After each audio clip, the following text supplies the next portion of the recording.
What's up, guys? This is Akuma, and today I am mega excited to bring to you Pillars of Eternity, developed by Obsidian, and thankfully was able to be developed due to a Kickstarter for the game.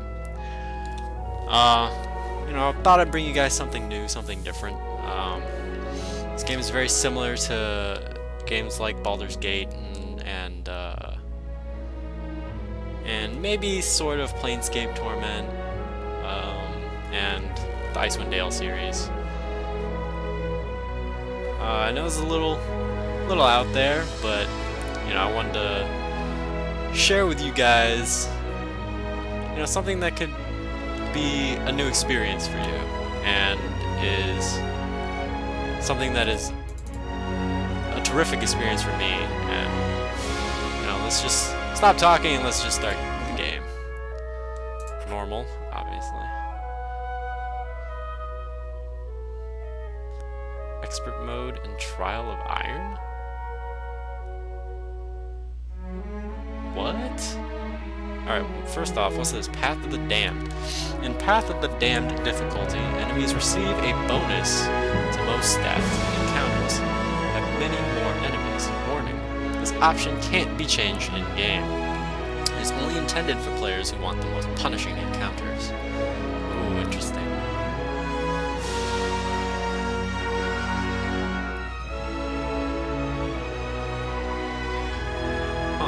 Survival requires micromanagement and optimization of stats through items and spells and abilities.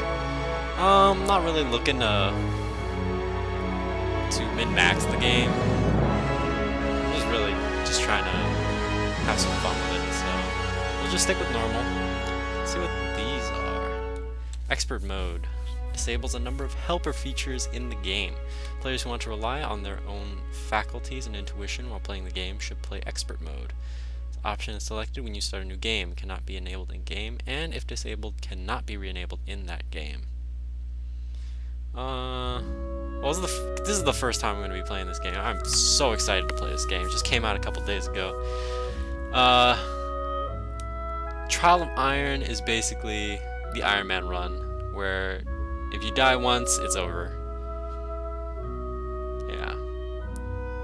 I'm just gonna play normal for now, since this is the first time.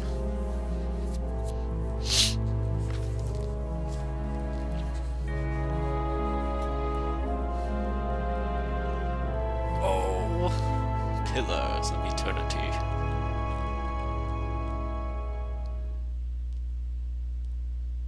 I've kept myself completely spoiler-free. I haven't seen any news or emails about the game. Aside from like a few suggestions, I haven't really seen much about it. I haven't really seen any official news or announcements about it either. Gosh, let's get started. Let's just start. Oh, the mouse. 5 wagons grope blindly for the path on a starless night, their master glancing ever upward to the skies for assurance that he is on the right course. A dim lantern his only protection against the encroaching darkness. But the skies bring no comfort, shining no light, betraying no hint of what they know. The caravan carries travelers bound for the frontier hamlet of Gilded Vale, you among them, where a local lord has offered land and wealth to settlers from abroad looking for a fresh start.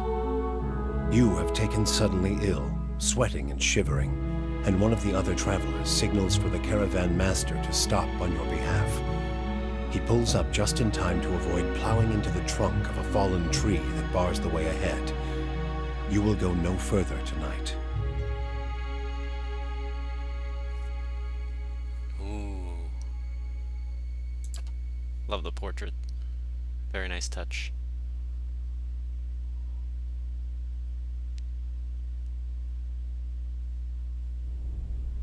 Oh, here we go. Okay, character creation. I'm going to create gonna sort of roleplay this, so I'll create myself. Male. Human. Oh well. Let's see what the different races are. Humans. Most common race in Direwood. Resolve +1, might +1. I'm not really sure what any of these mean. The mighty Almawa. Almawa? I don't know. Largest of the Kith races, commonly found in or near oceans. Not truly aquatic, have affinity for water. Based on naval dominance. Known for unparalleled strength. Interesting. Dwarf. Here we go. By virtue of land covered and number of colonies settled, dwarves are the most well-traveled race in the world. Known for great strength and tenacity. So they get might and constitution, but take a hit to dexterity. Okay. Classic dwarf. Elves. Dexterity and perception. Known for speed and intelligence. Orlan. What is that? Oh. Like halflings. Smallest of the Kith races. Resolve +1, might -1, perception +2. Known for their mental intensity and quickness. Whoa, what is this? What? Godlike. The godlike are children of the Kith, civilized races, who have been blessed with physical aspects associated with the gods, though some do not consider it a blessing. Interesting. Aspects may take many forms, often come with mystical powers. Aberrant head shapes are typical, and godlike are unable to wear protective headgears, near impossible to find anything that fits. Yeah, obviously. Look at those horns. My goodness. Because of their unusual nature and their inability to reproduce, godlike are often viewed with fear and wonder. Interesting. Wow, this is a very, very interesting race. You know, humans are kind of boring, so let's pick something from here. What are the others? Dexterity and intellect. Very interesting.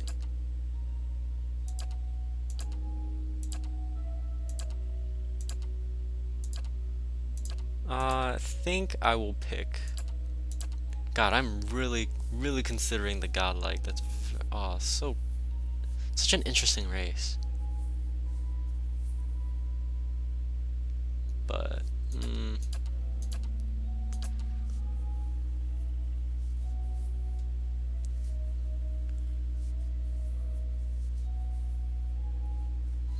let's go with the godlike. Yeah, why not? Why not? Oh my gosh, there's sub-races? What? Whoa! Okay. Death godlike are the most distrusted of their kind. Strange growths cover their eyes, or in some cases, entire face, giving them a sinister appearance. Growths are transparent for the godlike, but opaque from the outside, hiding their feature. Death godlike are commonly killed at birth because many cultures consider them to be harbingers of doom. Sorry about that, guys. That's my phone. I hope you didn't hear that.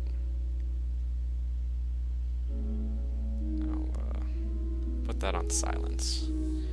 Okay. God, what the? I just put it on silence. Okay. Okay, there we go. Okay, sorry about that.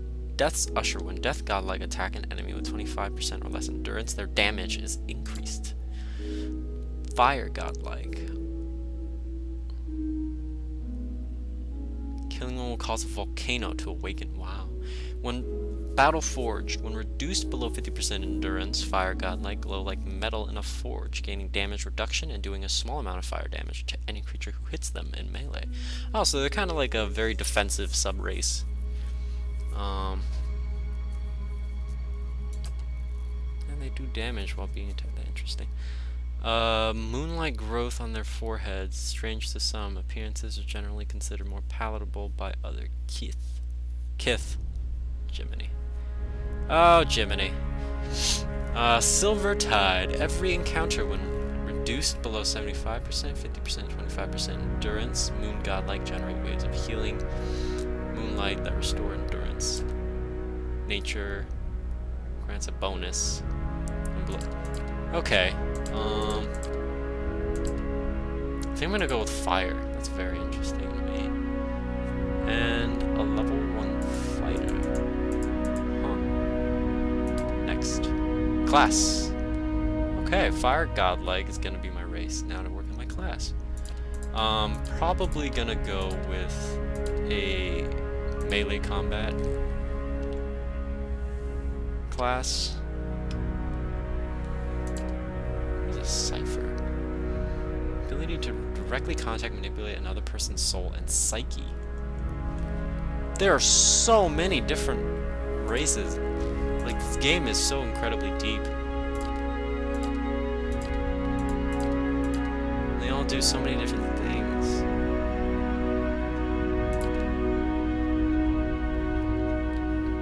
Inherent bonus to all of their defenses over the course of the game. The value of this bonus may shift based on reputations.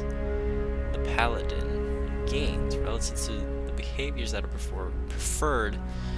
Oh lordy, I am not speaking very well today. Reputations the paladin gains relative to the behaviors that are preferred by his or her order.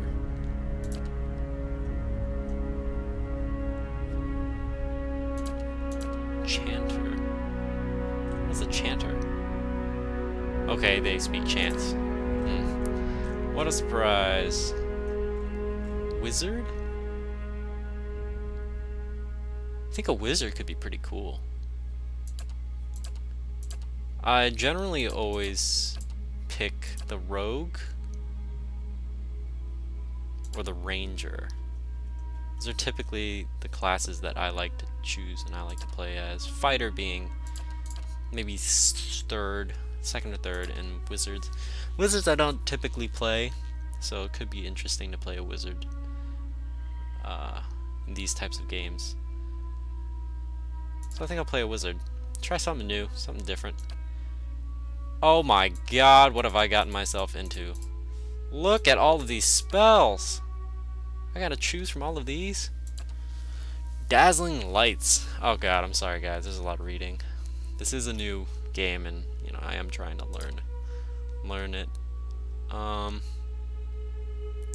Let's just... I really just want to get into the game, so let's just do a quick skim through what each spell does. Decreasing will, leaving them dazed. Dazed could be interesting. That could be a useful crowd control spell. Creates a glowing quarterstaff of pure energy. Bonus chance to hit, giving the wizard endurance with each successful strike. Interesting. Eldritch aim. Accuracy. Okay. Fan of flames. Let's go with Fan of Flames. We're going to need a damage spell. And Chill Fog. Inflicting blindness. That could be helpful too. Fleet Feet. Increasing movement rate. Move speed plus 20 defense when disengaging for 30 seconds. It's not quite like haste, so I don't think I will be taking Fleet Feet. Ghost Blade. Jolting Touch. And the reason why Fleet Feet isn't quite like haste is because haste actually, in most of these games, haste actually provides extra damage opportunities, or extra strike opportunities, and this one appears to only give movement, so I'm not very interested in that right now. Maybe later, once I get to know the game a little better. Does freeze damage to a target and reduces its accuracy. Interesting. Minor missiles. Oh, interesting. Okay. Not quite like magic missiles, I don't think. Where, there are more missiles per level that you gain. Slicken. Inflicting knockdown on anyone in it. Oh, that could be interesting. That could be a good, crowd control. Area of effect crowd control. Dealing little damage but having a high chance to disrupt enemy spellcasters. Oh! This could be a good anti-wizard. Wizard's double. Granting Creates a duplicate, granting the caster a high deflection bonus against the single attack. Thrust of 2. I might get that. Yeah, I'll get the get that one. That seems good.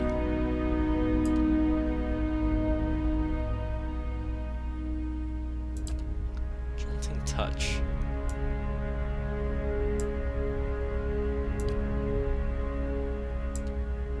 To the next nearest, causing decreasing amounts of shock damage. Sounds good, but I think what we have right now is pretty okay. So let's stick with it. What is this? Why are there stars on these? Let's try to max out intellect. Oh, okay, intellect maxes out at 19. Might, highly recommended for wizards. Plus percentage in damage and healing and fortitude. Okay. Let's take down Constitution a little bit. I can deal with a hit to health and endurance. Like, I don't mind that too much. Dexterity, action, speed, and reflex. Interrupt, resolve, concentration, deflection, and will. Try to keep those as high as we can. Take the hit to dexterity for improved might.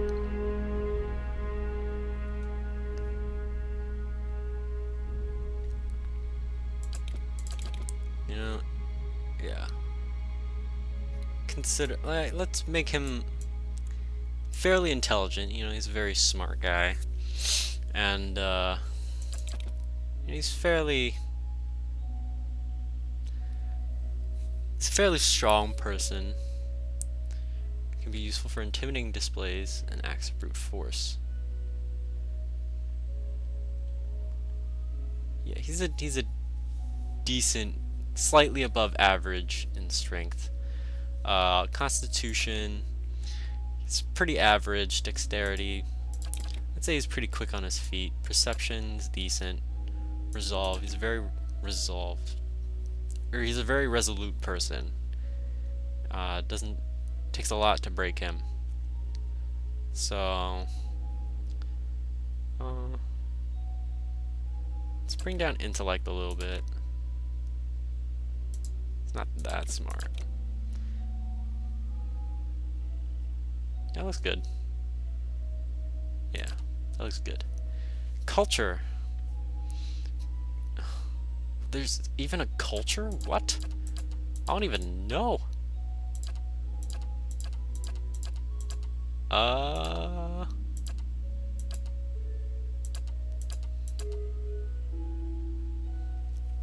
I am way in over my head right now.